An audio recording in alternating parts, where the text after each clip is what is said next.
want you two boys to look each other in the eye. I may be your art teacher, but I think the best way to get in touch with someone is to stare into their eyes for a good long while. This is how I drew my first art. I stared into my brother's eyes as he sunk under that ice. It was an ice skating trip that my father took us on. He was drinking a beer out on the shore. We were out ice skating, my brother. He tripped and fell through the ice.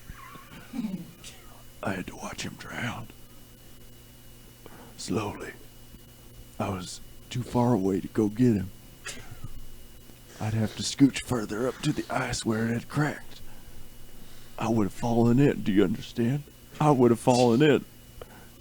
That's why I couldn't save my brother, but I stared at him as he slowly went under and froze to death. My dad was drinking a beer he didn't know. I had to skate back without my brother.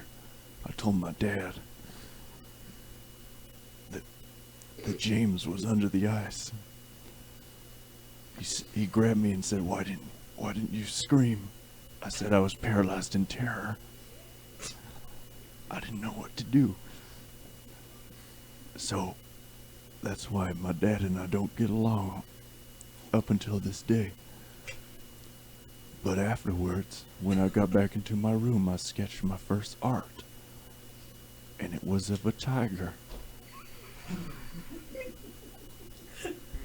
coming through some bushes, just some ferns, and I put a little gazelle. Put a gazelle and a tiger. And a little naked boy. A little naked boy, a tiger, and a gazelle. And my dad ripped that one up.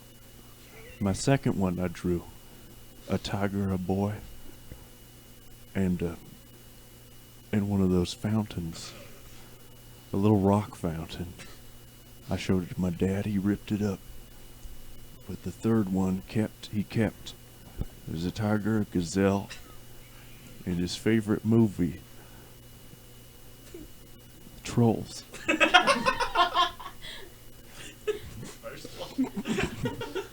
He kept that one. Hung it up. Now, boys, I want you to meet my dad. He's here. I don't want you to look at him yet. Here. Hey, boys. I just want you to know that this son of a bitch, right here, he destroyed my favorite son. But he's now become my favorite son because of the art. Now, you two better massage tongues and get to making that art physically, emotionally, with your hearts, legs wrapped around each other, embracing, fingers in holes you didn't know you had. I want you to both listen to my son, because I embrace him every night, and I won't choke him to death with the umbilical cord I kept from his goddamn wife. It's a long story. I don't know if I have time to go into it right now. In fact, here's his wife right now. Wife. I'm still real pissed off about that umbilical cord. I want her to eat it. It's supposed to be real healthy for you, but you don't want me to be fucking healthy. I try so hard. I do yoga Pilates, but you can't get that placenta health. You can never get that back. Especially the placenta health of your husband. That soulmate placenta, love. I donated so much placenta to this woman, and she has yet to ingest any. My dad can grow placentas. Well seen there. You guys lost right away.